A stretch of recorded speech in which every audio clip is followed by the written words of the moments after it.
Can you believe that an entire continent, the beating heart of global civilization, simply forgot how to be civilized? We are not talking about a slow, gentle fade into history.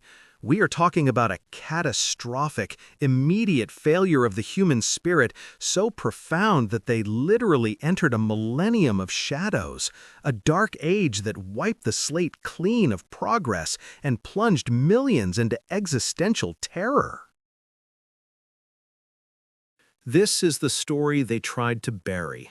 The untold chronicle of how the magnificent, organized, and terrifyingly efficient Roman Empire didn't just fall. It shattered into a million poisoned shards, unleashing an era of chaos that lasted 1,000 agonizing years. Prepare yourself, because the moment the last loyal legionary packed his bags and abandoned the walls, the lights went out across Europe.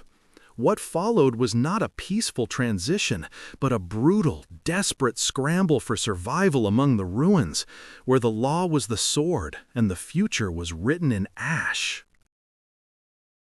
Imagine waking up one morning and realizing the electricity, the water, the roads, the sanitation, the police, and the entire written legal code have evaporated permanently. The aqueducts are leaking poisonous slime, the complex system of supply chains has dissolved, and the very concept of safety is a cruel joke. That was the 5th century AD. The massive, unparalleled infrastructure of Rome collapsed like a rotten scaffold, sending civilization reeling backward hundreds of years in a matter of decades. The doctors fled, the philosophers were silenced, and the sophisticated administrative class was replaced by the whims of warlords who couldn't even sign their own names. The sheer, terrifying scale of this institutional regression is incomprehensible to us now. Cities that once housed hundreds of thousands of educated citizens devolved into muddy, fearful villages huddled inside crumbling stone defenses. They were literally squatting in the majestic, echoing corpse of their own past, scavenging marble and metal from buildings they no longer possess the skill to build or maintain. Every single piece of inherited classical knowledge became a luxury, then a suspicion, and finally a lost memory, guarded by a precious few monks in isolated monasteries. The very concept of centralized government vanished, replaced by 100 petty, violent kingdoms carved out by migrating tribes who had never known anything but war. They were not just disorganized raiders. They were immense, desperate nations on the move. The Visigoths, the Vandals, the Ostrogoths, the Lombards. They swept across the land like a deadly fever, looking upon the intricate Roman world not as a legacy to preserve, but as a treasure chest to plunder and a weakness to exploit.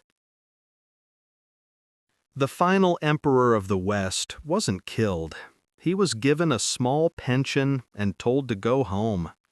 The symbolic humiliation was far worse than any bloodshed. Rome didn't end with a bang. It ended with a terrifying shrug, signaling to every petty king and hungry warlord that the land was now open season.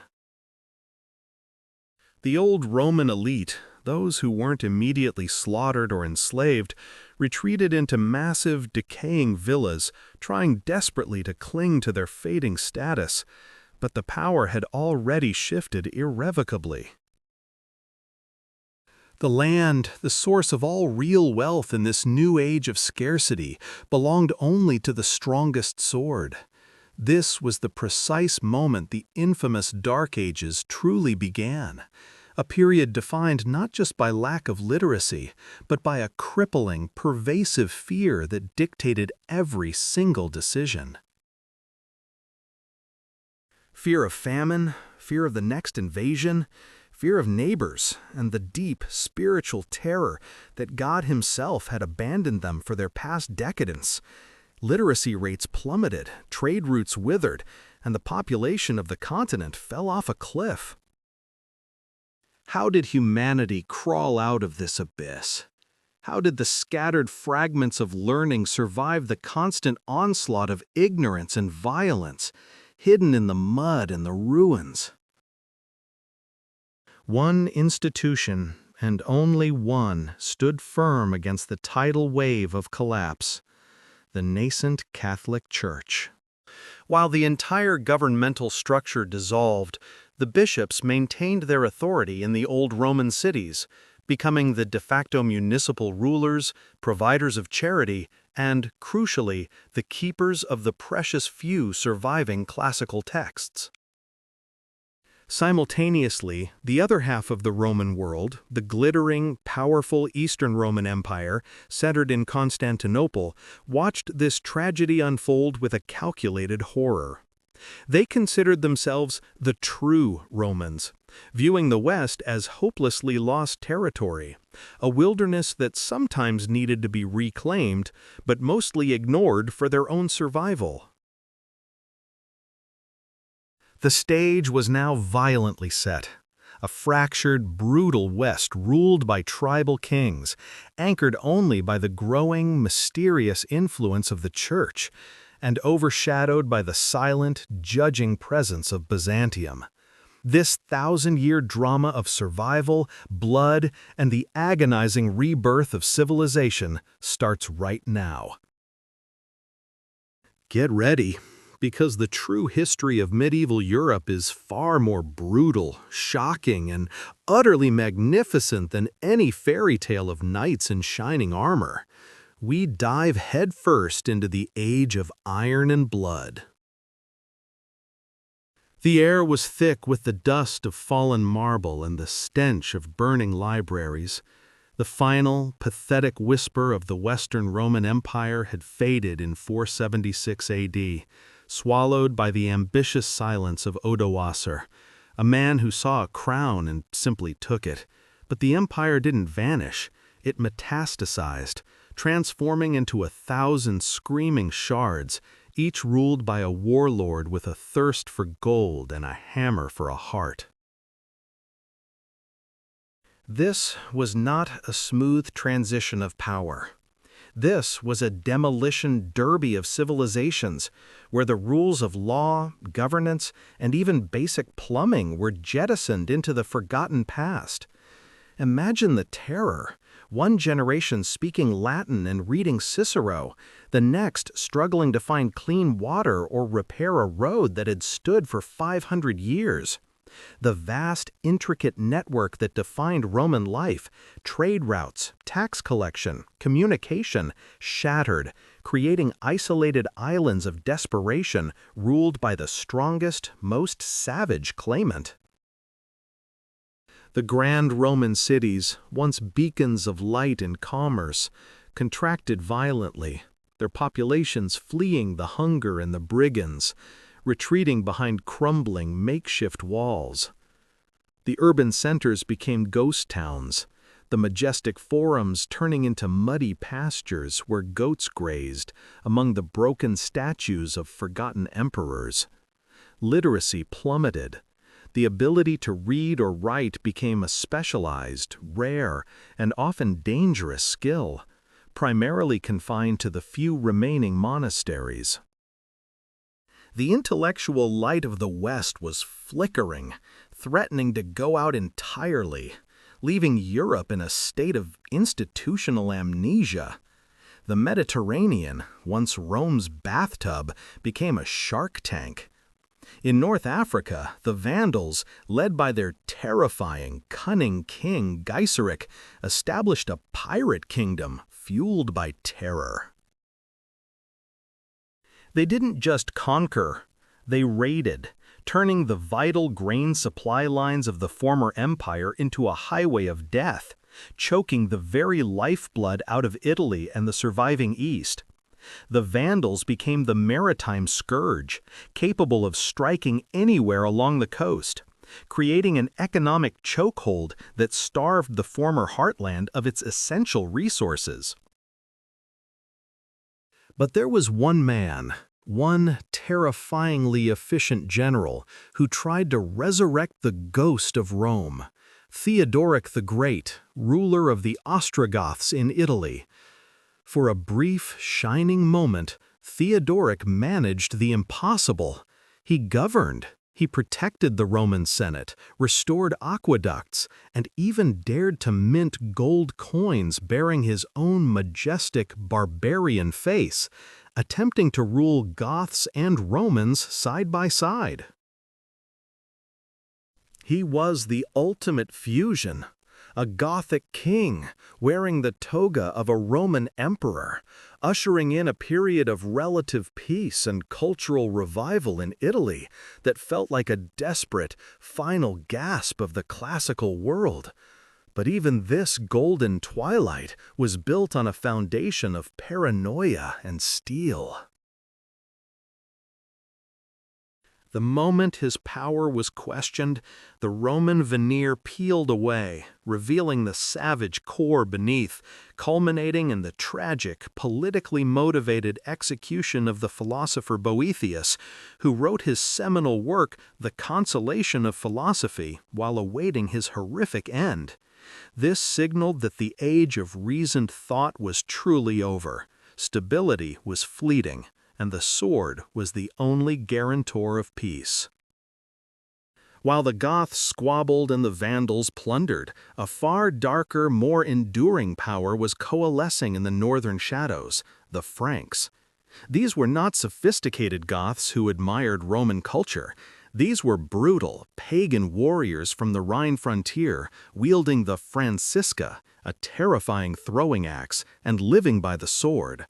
They were decentralized, aggressive, and utterly merciless. Their leader was a man whose name still echoes with the scent of blood and ambition. Clovis, founder of the Merovingian dynasty, a line so ruthless their family drama makes the Borgias look like choir boys, specializing in political murder and strategic betrayal. Clovis understood the simple physics of power. Might makes right, and religion makes kingdoms last. He consolidated his power through methods that were less political negotiation and more calculated, familial massacre. He didn't just defeat rival kings, he systematically hunted down all his cousins, all rival claimants, executing them with cold efficiency, ensuring the bloody purity of his own line through calculated terror. Then came the moment that changed everything, the Battle of Tolbiac. Facing annihilation against the Alemanni, Clovis, a dedicated pagan, looked up at the Christian god of his wife, Clotilde, and made the ultimate, terrifying deal. "If you grant me victory," he prayed, "I will convert." The victory was his, and his conversion in 496 AD was the political masterstroke of the entire 6th century. While other Arian Goths were seen as heretics by the native Roman Catholic populations, Clovis suddenly became the Catholic Church's chosen son, the defender of the faith, the only correct barbarian king in the West. This conversion was pure, distilled strategy. It instantly granted him the loyalty of the powerful Gallo-Roman bishops, the educated elite, and the vast majority of the surviving populace. This unholy alliance, a pagan warlord and the spiritual authority of Rome, formed the bedrock of future European power, setting the stage for 1,000 years of theological warfare, papal influence, and unstoppable Frankish expansion. The fracturing was complete. The great, gleaming vision of Charlemagne, meant to last 1,000 years, dissolved in a mere generation, leaving behind a power vacuum so profound that the very ground beneath Europe seemed to crack open and swallow the meager defenses that remained. The continent did not just regress, it became an open feeding ground, a terrifying, undefended plain where the only rule was sudden, violent death imposed by outsiders. Imagine the horror. Your king is miles away, actively engaged in a petty land war with his cousin, and suddenly they arrive. Not an army, but a force of nature driven by pure, icy ambition. The vicious age of the Viking raids was not just about sporadic looting. It was about the systemic deconstruction of society, carried out on the sleek, terrifying hulls of the longships. These were not mere barbarians, they were brilliant navigators and ruthless extortionists. They didn't just hit the coasts. They used the glorious Roman-era river systems, the Seine, the Loire, the Rhine, as highways for terror, traveling deep inland to strike at the spiritual and economic heartlands. Monasteries, the only centers of learning and wealth remaining, were systematically emptied and burned. In 845, Ragnar Lothbrok, or someone claiming his mantle, sailed up the Seine and laid siege to Paris itself. Think of the psychological impact. The capital of the West, surrounded by howling heathens demanding silver, Danegeld, to spare the lives of its desperate inhabitants. The kings paid, proving that they were incapable protectors, merely glorified treasurers for the invaders. But the terror was not localized to the North Sea. Europe was being gripped in a catastrophic vice. From the east exploded the Magyar horsemen, the fearsome predecessors of the Hungarians, sweeping across the Pannonian plain and penetrating deep into German and Italian lands. These were the ghosts of Attila, a lightning-fast cavalry who operated on speed, shock, and brutal unpredictability. They raided Bavaria, Saxony, even reaching the gates of Burgundy, leaving behind a trail of burning villages and scattered armies that couldn't possibly keep up with their pace. They were the perfect counterpoint to the slow, heavy, infantry-based armies of the Franks, treating the fragmented kingdoms like an endless, unprotected hunting preserve.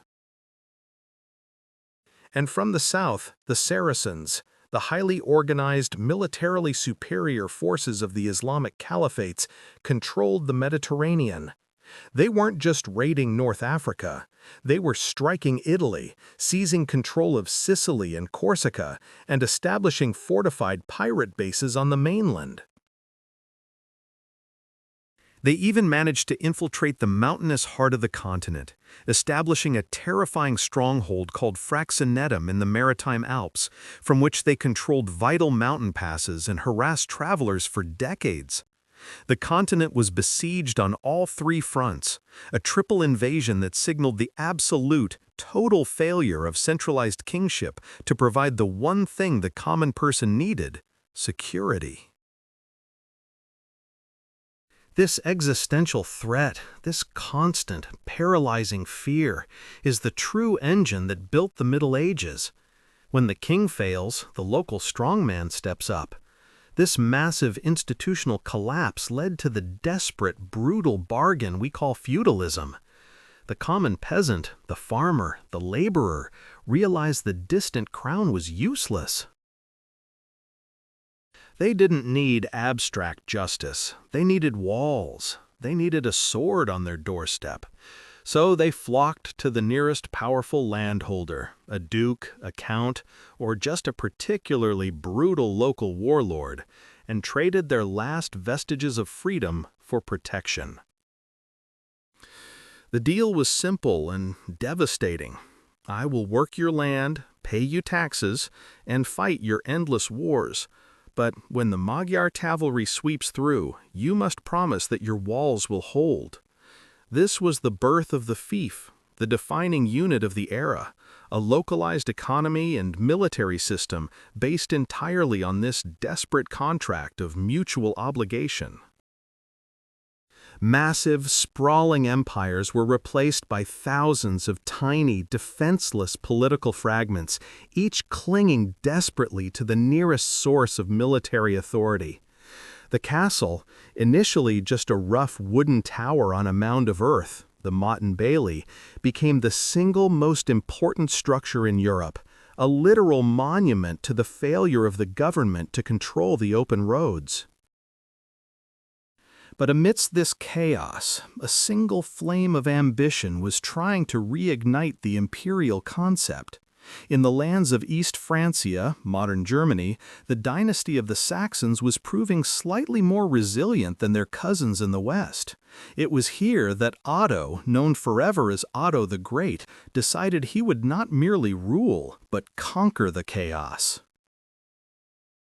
His moment of destiny arrived in 955 AD at the Battle of Lechfeld.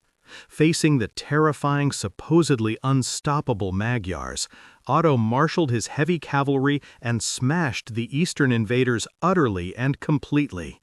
It was a victory so decisive that it ended the Magyar threat to Western Europe forever, earning Otto the reputation as the savior of Christendom. This military success gave him the moral authority that no king had held since Charlemagne.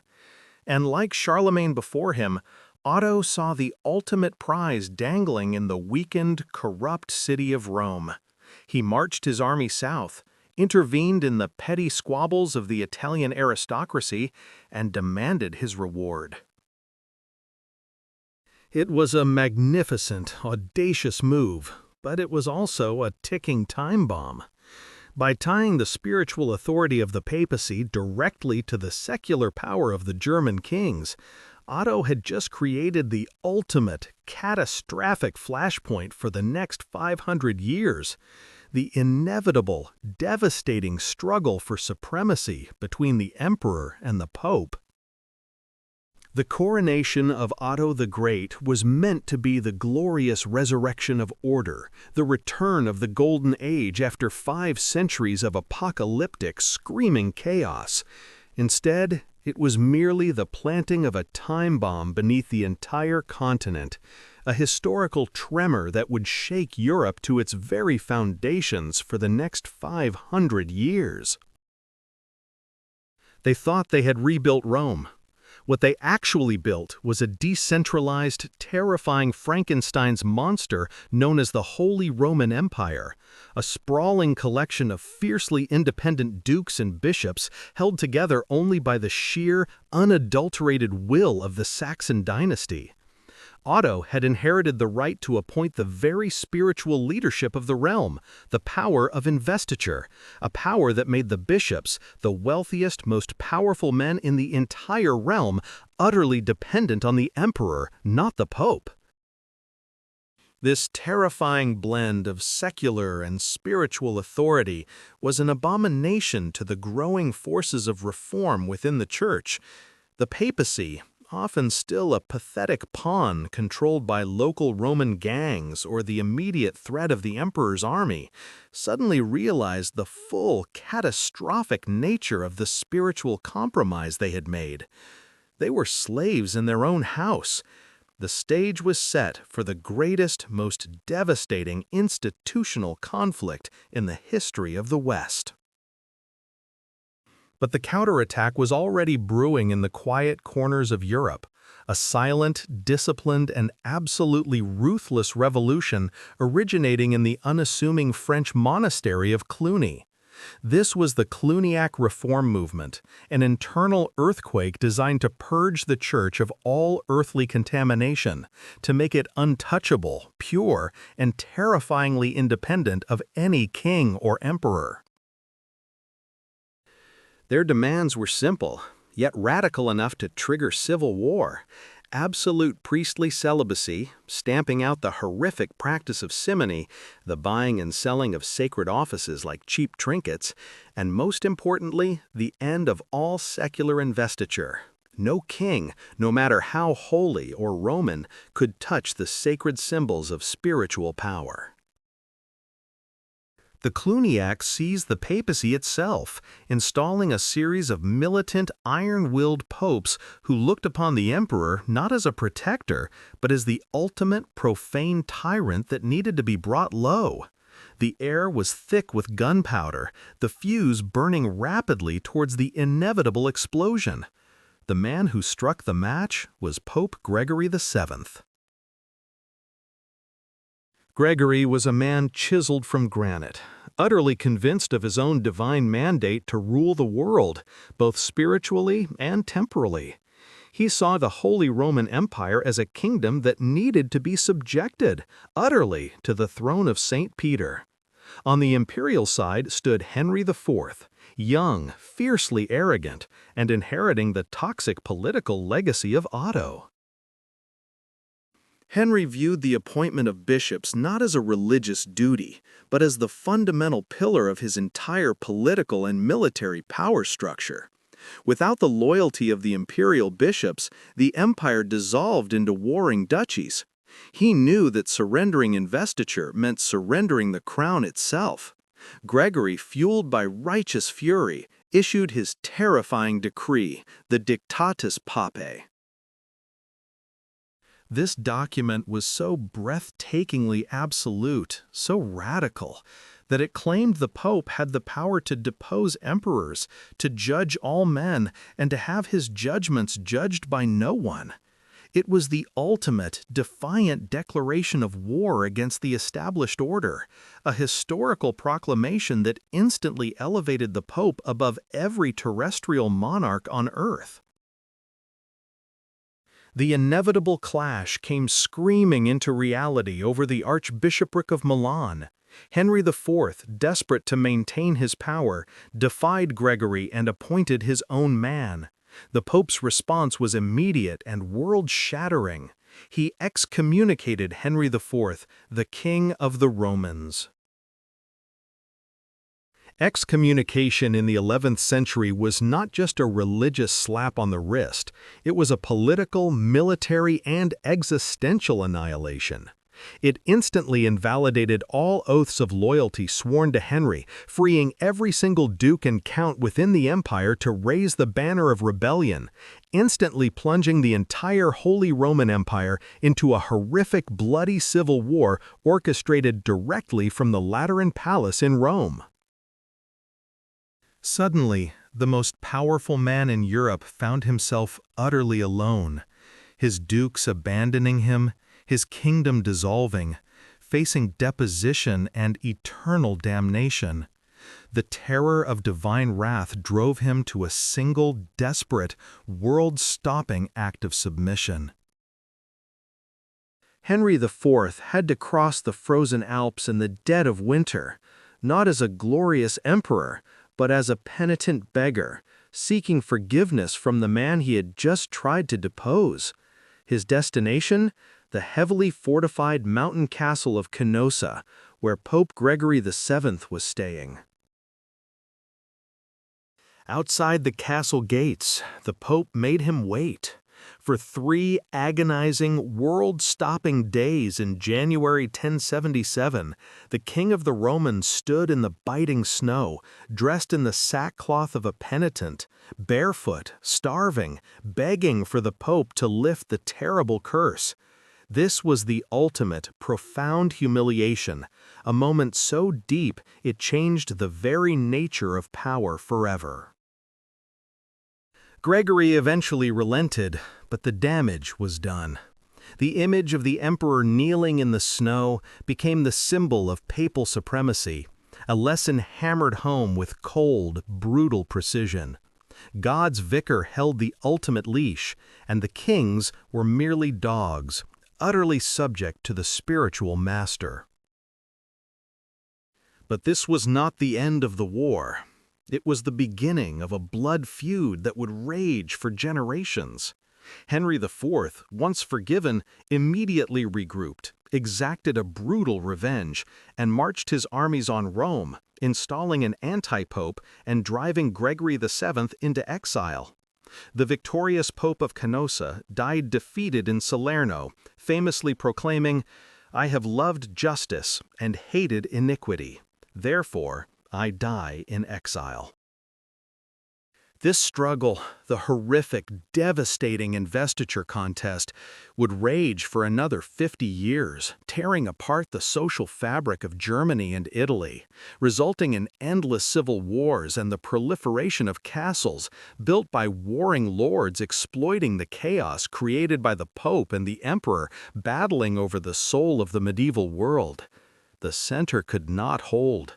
The power vacuum had returned, but this time, it was created not by barbarians, but by two terrifyingly powerful institutions fighting over who truly owned the earth. The world was not just fighting local warlords anymore. It was fighting an ideological war for the soul and the purse strings of civilization.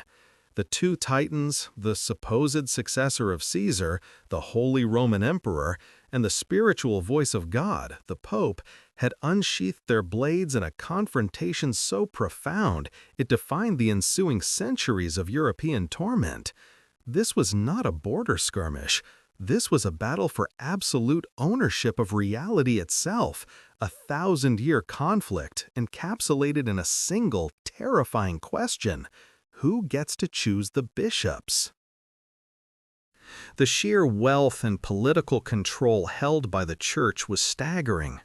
Bishops were not merely shepherds of souls. They were counts, dukes, and commanders, often controlling vast tracts of land, military forces, and untold streams of tax revenue. For centuries, the mighty emperors and kings had exerted the power of lay investiture, gifting the symbols of the office, the ring and the staff, to men they chose, loyal vassals who happened to wear a mitre. The emperor saw this as his ancient right, the bedrock of his political and military machinery, ensuring his control over his sprawling, fractured domain. But standing against this ancient tradition, a man of iron resolve and terrifying spiritual ambition emerged: Pope Gregory VII, formerly known as Hildebrand. Gregory was not merely asking for reform. He was declaring a spiritual coup d'état against the entire secular world order. He believed the church must be absolutely free from all secular interference, a vision of papal power that verged on theocratic dictatorship. In 1075, Gregory issued the Dictatus Papae, 27 explosive, short declarations that were 5,000 characters of pure, unadulterated papal supremacy. These decrees claimed the power to depose emperors, to judge all man without being judged by any, and declared that the Roman Church had never erred and never could err. It was a declaration of total war against every crown in Europe, a gauntlet thrown down with the authority of Saint Peter himself. The young Holy Roman Emperor Henry IV saw this not as theology but as an unthinkable, arrogant political insult. How dare this priest undermine the divinely ordained authority of the empire? Henry was the greatest secular power in the West, and he responded with the fury of a slighted god, refusing to relinquish control over his most valuable political appointments. He convened a council of German bishops, men he had personally appointed, and delivered a scathing, blistering letter to Gregory that echoed across the continent. The letter was addressed not to the Pope, but to Hildebrand, at present not Pope, but false monk. Henry demanded he step down immediately, concluding with the infamous chilling command that reverberated with imperial hubris: "Descend, descend." The arrogance was stratospheric, the challenge absolute, defying the spiritual weight of Rome. But Gregory VII had an answer ready that ripped the very fabric of Henry's authority to shreds, an answer that weaponized the supernatural. Gregory declared the unthinkable. Henry IV was immediately excommunicated, cast out. This was not merely a spiritual timeout, it was the political equivalent of a civilization-ending meteor strike. The moment the emperor was declared outside the church, his subjects were instantly absolved of their oaths of fealty and obedience. Suddenly, the powerful German nobles, always looking for an excuse to undermine Henry's central authority, saw their chance. Rebellion ignited across the empire like wildfire fueled by holy justification. Faced with total, humiliating political annihilation and the imminent loss of his empire, Henry had only one desperate option: submission. In the dead of the brutal winter of 1077, Henry IV, the supposed heir of Charlemagne and Rome, undertook the journey of ultimate degradation.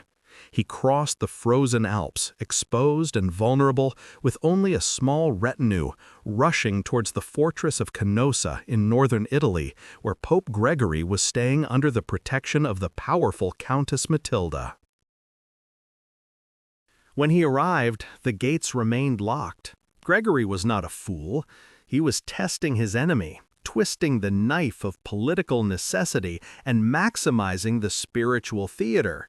For 3 agonizing, frost-bitten days, Henry IV, the Emperor of the West, stood barefoot in the snow, dressed in the coarse sackcloth of a penitent, begging for reconciliation and forgiveness.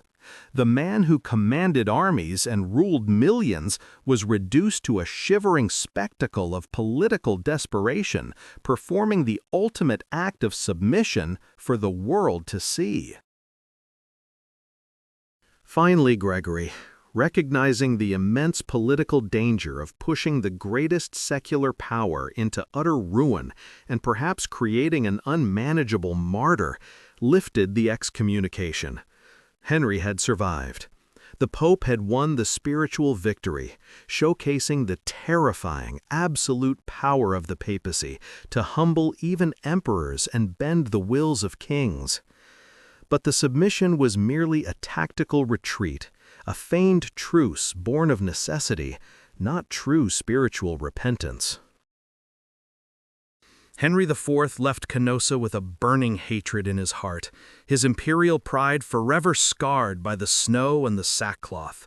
This was not the end of the war. It was merely the end of the first round, a temporary ceasefire secured by freezing desperation. Henry returned to Germany, crushed the rebel dukes with ruthless efficiency, consolidated his power, and remembered every painful moment of his humiliation. He would not forget the bitter snow of Canossa. He would raise a new army, march back to Rome, and deliver a vengeance that would shake the foundations of the eternal city, setting the stage for the next terrifying, blood-soaked spiral of spiritual and secular manipulation. The war for total European domination had just begun. The vacuum did not last. The darkness was not empty. It was filled by a primal, terrifying ambition, emerging from the damp, forested edges of the Rhine, where the Salian Franks carved out a bloody, temporary dominion. This was a realm where strength was the only law, and the whispers of the fallen Caesars were finally drowned out by the clang of barbarian steel. Enter Clovis, king of the Franks, a man whose heart was colder than the northern seas, and whose eyes saw not just territory, but the ultimate prize, legitimacy. He understood that while the emperors were dead, the institution that truly commanded the loyalty of millions, the only structure still capable of collecting taxes and organizing thought, was the ancient, sprawling, and fiercely territorial Catholic Church. The other Germanic chieftains, the Visigoths, the Vandals, the Ostrogoths, were playing a smaller game. They clung to the Arian heresy, a theological distinction that branded them as outsiders, eternally damned in the eyes of the Roman populace and the powerful bishops who controlled the cities. The moment of decision arrived, not in quiet contemplation, but amidst the brutal, deafening chaos of the Battle of Tolbiac against the terrifying Alemanni in 496 AD. His armies were faltering, the line was breaking, and the pagan gods seemed deaf to his screams. In a scene ripped straight from the highest-stakes drama, Clovis looked up to the Christian heavens, promising the God of the Romans that if he granted victory now, he would swear eternal allegiance to his terrifying singular power. It was the ultimate Faustian bargain, trading an earthly crown for a heavenly guarantee. The sacred spectacle that followed at Rheims was perhaps the greatest marketing event of the entire millennium. On Christmas Day, Clovis, the barbarian brute, knelt before Bishop Remigius. As the holy oil touched his savage brow, 3,000 of his most trusted warriors followed him into the baptismal font, cementing a terrifying alliance between the sword and the cross. The legend claims that Remigius, in a moment of sublime historical condescension, whispered to the kneeling king, "Burn what you have adored, and adore what you have burned." Clovis didn't just burn his old idols, he immediately weaponized his new faith, transforming his territorial aggression into a divinely sanctioned holy war. This partnership was symbiotic and terrifying. The Church gained the muscle of the most rapidly expanding military force in the West, ensuring the survival and spread of its doctrines against the Arian rivals. Clovis, in turn, gained the administrative infrastructure, the literary and clerical talent, and the absolute, unquestioning loyalty of the surviving Gallo-Roman elite. He now possessed the one thing money or steel could not buy: Roman legitimacy. He was not merely a tribal warlord. He was the patrician, the defender of the faith, and the sole king whose spiritual claim was recognized by the central authority of Rome itself. The other kings were heretics. Clovis was God's chosen executioner. His campaigns became crusades, decades before the word was even invented. He turned his terrifying attention to the Visigoths, who controlled vast swaths of southern Gaul. The climax came in 507 AD at the Battle of Vouillé. Clovis's forces, fueled by religious fervor and the promise of land, utterly annihilated the Visigothic army. King Alaric II was killed, and the Frankish borders expanded dramatically down to the Pyrenees. He was showered with honors by the Eastern Roman Emperor Anastasius, receiving the titles of Consul and Augustus, a cynical but devastating piece of political theater that officially placed the Merovingian dynasty on the imperial stage. However, he also left behind a legal disaster. Following the Frankish custom, the kingdom was not transferred intact to the eldest son, but brutally divided among all four surviving sons: Thierry, Clodomir, Childebert, and Clothar. This catastrophic legal flaw ensured that the next 2 centuries would be defined by the most savage fraternal warfare imaginable, tearing the kingdom apart, only for it to be constantly reassembled and redivided. This cycle of partition and reconquest created the stage for the next, even more sinister development: the slow, inexorable decay of the monarchy itself. The Merovingian line became notorious for its degeneracy, producing a string of ineffective, often insane, or tragically short-lived rulers known to history as the rois fainéants, the do-nothing kings. While these weak kings spent their time in ritual display and squabbling over inheritances, the true power began to drift, like noxious smoke, into the hands of a new class of ruthless, ambitious bureaucrats who served as the king's chief administrators. These men were the mayors of the palace, and they were the shadow masters of the realm.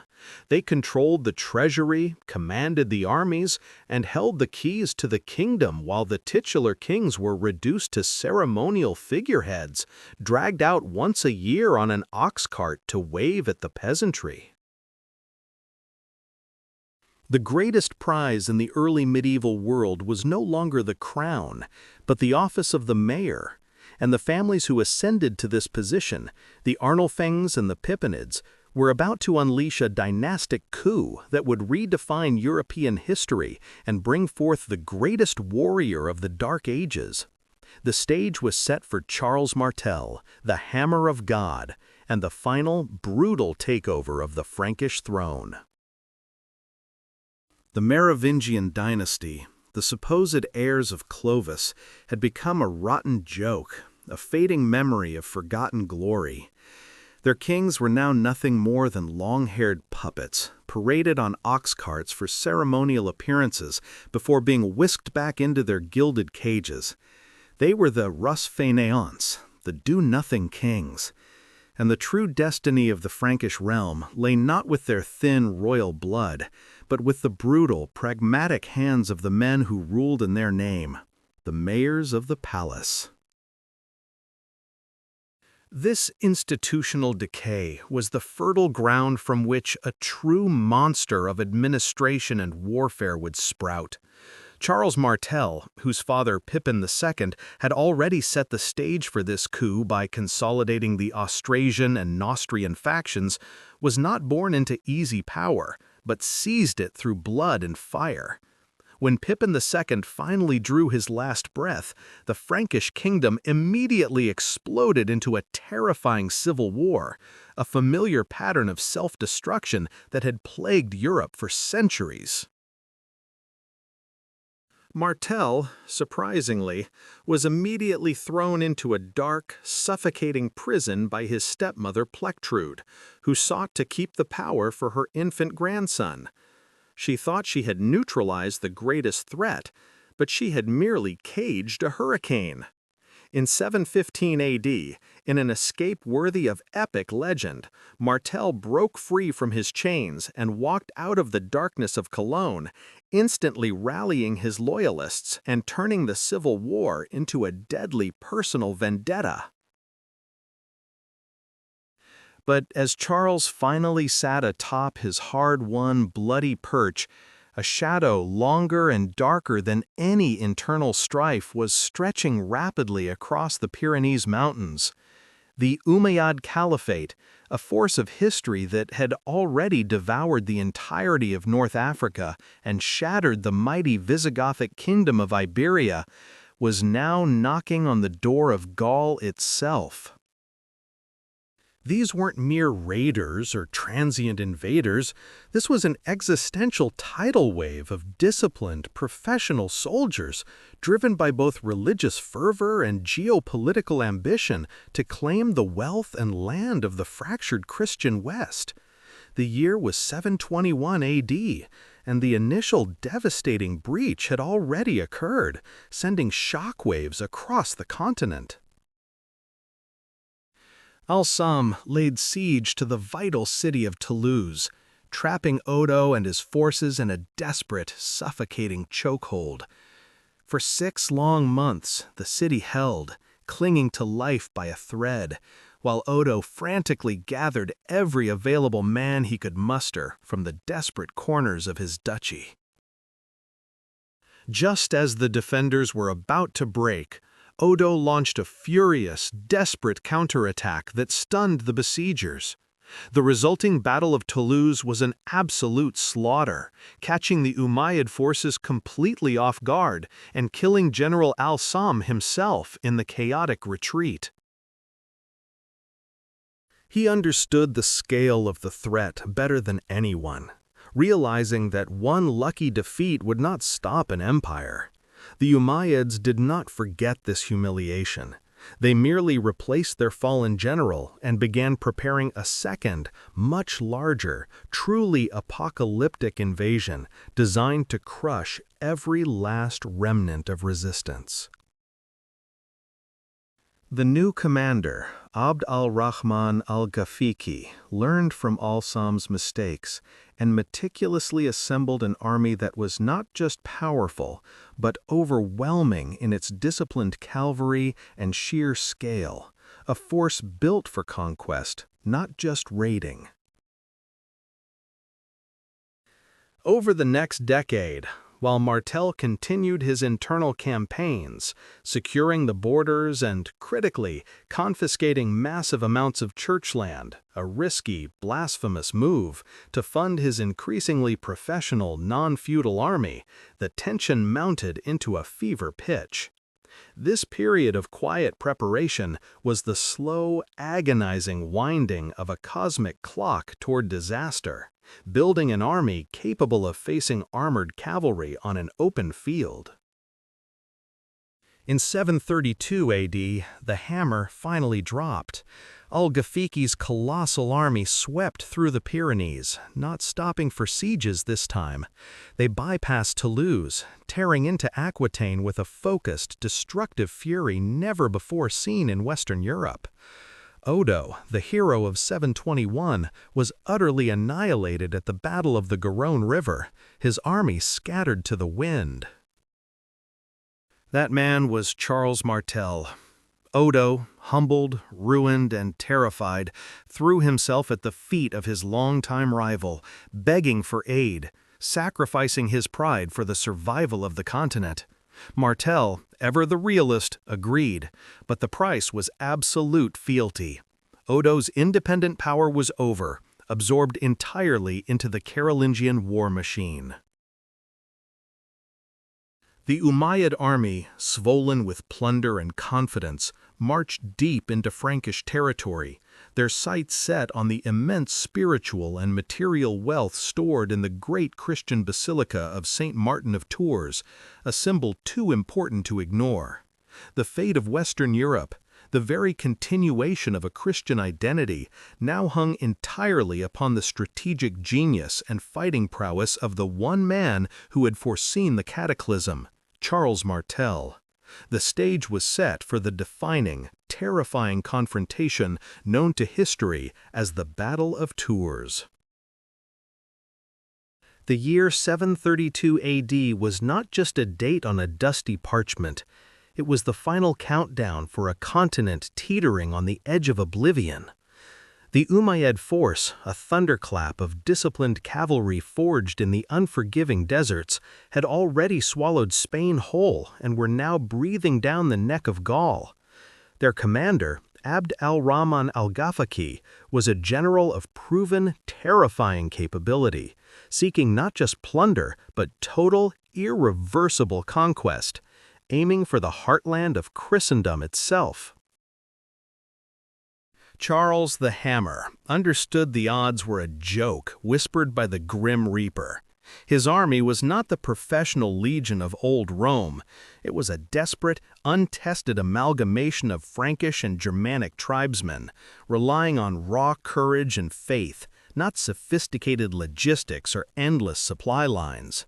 He knew he could not meet the Saracen cavalry on open ground, relying on the old, broken tactics of the past.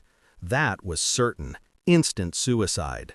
He needed a choke point, a terrain advantage that would nullify the terrifying speed and shock power of the Muslim riders and force them into a brutal, close-quarters brawl. He chose the high ground between Poitiers and Tours, a strategic bottleneck surrounded by dense forest, forcing the massive Umayyad army, which likely outnumbered his own by a substantial, terrifying margin, to funnel into a restricted front. This was not a general preparing for a tactical engagement. This was a desperate surgeon preparing an amputation, knowing the slightest tremor in his hand meant the total death of his civilization. For 7 agonizing days, the two colossal forces glared across the field, the air thick with the smell of wet wool, damp earth, and the metallic tang of destiny waiting to be fulfilled. Then, on a Saturday in October, the ground began to tremble. The Umayyad charge was less an attack and more an act of nature, a tidal wave of iron, fury, and thundering hooves designed to shatter the fragile Frankish line instantly and scatter the defenders to the winds. But Martel had trained them not just to fight, but to endure. He had drilled them into the infamous shield wall, a living, breathing fortress of interlocking wooden shields and spears, defying the very physics of cavalry warfare and standing absolutely unmoving against the catastrophic assault. The impact was apocalyptic.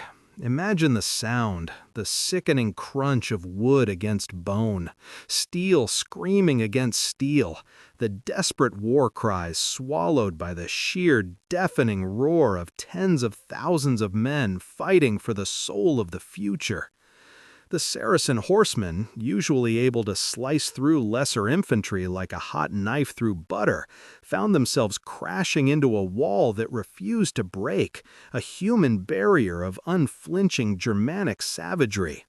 They were stuck, bogged down, their greatest asset, momentum and range, rendered obsolete by Martel's iron discipline and strategic positioning. Hours bled into an eternity. The Frankish line held, but it was suffering unimaginable, terrifying losses, every man fighting with the savage knowledge that retreat meant immediate slaughter and surrender meant the extinction of their way of life. They were fighting not just for territory, but for every cross, every church bell, and every generation yet unborn. But Charles Martel was not just a defensive tactician, he was a master of psychological warfare, holding a critical surprise in reserve.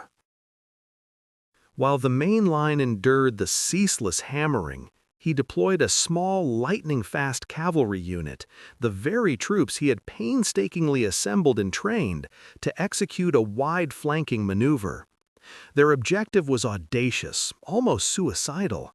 Circle around the Umayyad flank and feign an immediate, devastating attack on their massive supply and loot train hidden in the rear camp. This reserve contained the entirety of the wealth dragged from 1,000 conquered Iberian and Gallic villages. This single, audacious maneuver was the thread that instantly unraveled the tapestry of conquest. The sight of their precious plunder, the wealth that fueled the entire campaign, being threatened caused immediate, catastrophic panic among the Umayyad cavalry forces. Discipline evaporated in the face of greed and fear. Many rushed back, abandoning the critical fight at the front lines to protect their fortunes, causing a violent, unstoppable disruption and confusion in the front ranks where they were needed most. Abd al-Rahman al-Ghafiqi, recognizing the imminent disaster caused by his own troops' avarice, desperately rode into the thickest fray, trying to rally his distracted soldiers back to the critical objective of destroying the shield wall. He screamed orders, he pointed his sword, he begged for them to hold the line. But the chaos was too deep, the retreat too ingrained in the panicked ranks. It was in that moment of supreme, agonizing disorder, trying to stem the tide of his own crumbling defense, that the great general was struck down. A Frankish spear, perhaps guided by fate itself, found its mark, and the great commander fell from his saddle, instantly dead or dying. The morale of the entire Umayyad army shattered instantly, vaporizing like smoke on the battlefield. Their general, their guiding star, their proof of God's favor was gone. The attack stalled, then collapsed entirely into a desperate, confused, self-preserving scramble for the relative safety of the rear. Martel watched, calculating, his face unreadable beneath the helm, waiting. He refused to break his disciplined line to pursue the disorganized enemy into the deepening dusk, knowing that a panicked retreat could instantly turn into a deadly ambush if they were given a chance to regroup. He let them bleed, and then he let them go. The silence that fell over the field that night was more terrifying than the battle itself, broken only by the whimpering of the dying and the terrifying sounds of scavenging beasts in the forest. The Frankish troops spent the entire night in formation, weapons clutched tight, expecting the renewed charge at dawn, knowing that the Umayyads would surely return with fresh ferocity. But when the sun finally clawed its way over the horizon, illuminating the horror show of the battlefield and the sickening carpet of the dead, the Umayyad camp was deserted, an eerie, terrifying emptiness. They had slipped away under the cover of darkness, leaving behind their tents, their wounded, and their crushing, world-altering ambition. Charlemagne, Charles the Great. A man reportedly 7 feet tall, a towering figure fueled by an ambition so vast it threatened to tear the continent apart.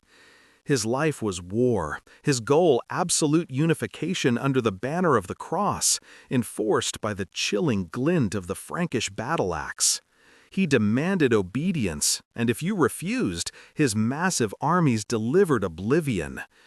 This was not quiet diplomacy. This was divine mandate delivered via overwhelming force, a terrifying blend of religious zeal and geopolitical hunger that had not been seen since the Roman legions marched.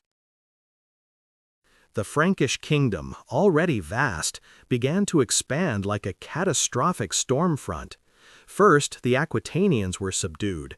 Then, the immense power of the Lombards in Italy was shattered in a single decisive campaign, a move that placed Charlemagne directly on the doorstep of the increasingly anxious papacy in Rome, giving him control over the economic heart of the peninsula.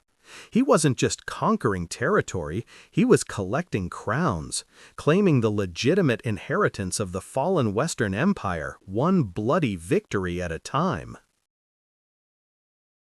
But his longest, most brutal saga was the 30-year war against the fiercely pagan Saxons to the north. This was not a border skirmish. It was an existential struggle for the soul of the North, a desperate contest between steel and ancient faith. Every spring, the Frankish military machine ground forward, forcing mass baptisms at sword point, tearing down sacred groves, and demanding submission to an imported god, while the resilient, savage Saxons always rose again, screaming defiance into the face of the Frankish terror. Charlemagne was tired of defiance, tired of the endless cycle of rebellion and retribution. In 782, after a particularly devastating Saxon uprising, his patience shattered into 1,000,000 bloody pieces. The resulting crackdown was a horror show that echoes across the centuries, the massacre of Verdun. 4,500 captured Saxon leaders, men who dared to maintain their ancestral faith and tribal independence, were gathered and, in one systematic, chilling act, beheaded. This was not justice, it was a statement etched in blood: convert or perish.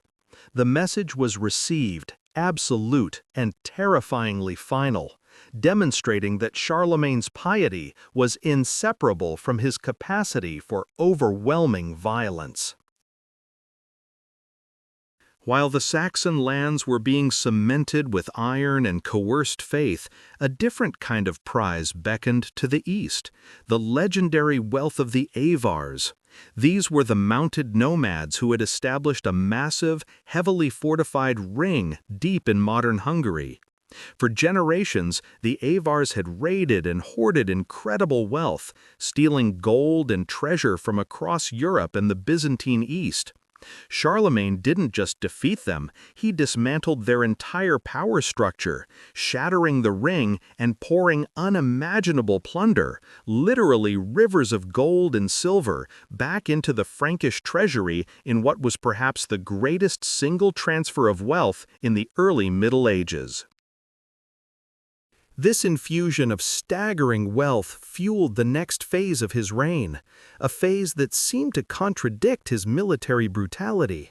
the cultural explosion known as the Carolingian Renaissance. Charlemagne looked at his sprawling, largely illiterate kingdom and saw not merely a logistical problem, but a moral and spiritual danger, a regression he was determined to reverse. He imported the greatest minds, chief among them the scholar Alcuin of York, who became the intellectual architect of the new age, ensuring that the necessary Latin texts for proper religious administration were not just available, but standardized. Suddenly, monasteries transformed into scriptoria, factories of literacy, where legions of monks painstakingly copied and preserved ancient texts that had been left to rot and disintegrate in the preceding Dark Age silence. They didn't just copy, they revolutionized communication itself. The invention of Carolingian minuscule, a clear, standardized script with spaces between words and the recognition of upper and lower case, made reading faster, easier, and accessible, laying the direct groundwork for every modern alphabet used in the West. This was the standardization of knowledge, the ultimate institutional upgrade, driven by an emperor who himself struggled to write, but understood the power of the written word to cement his dominion. But all these military and intellectual achievements were merely prelude to the ultimate act of dramatic power, the moment that would define the next 1,000 years of European history. On Christmas Day, 800 AD, in St. Peter's Basilica in Rome, the stage was set, shrouded in incense and historical gravity. Pope Leo III, besieged by his own enemies within Rome and desperate for the Frankish army's protective shield, performed the calculated, terrifying ritual. As Charlemagne rose from prayer, the Pope dramatically placed the imperial crown upon his head, the metal gleaming in the candlelight, declaring him Imperator Romanorum, Emperor of the Romans. The Holy Roman Empire was born, resurrecting the ghosts of Augustus and Constantine in a single, earth-shattering moment of political theater. Charlemagne later claimed he was displeased by the surprise, but the reality was that he now possessed the ultimate title, sealing his authority as the supreme secular ruler and the protector of the Christian West. This act instantly created a schism, a geopolitical fault line that would tremor across the next millennium.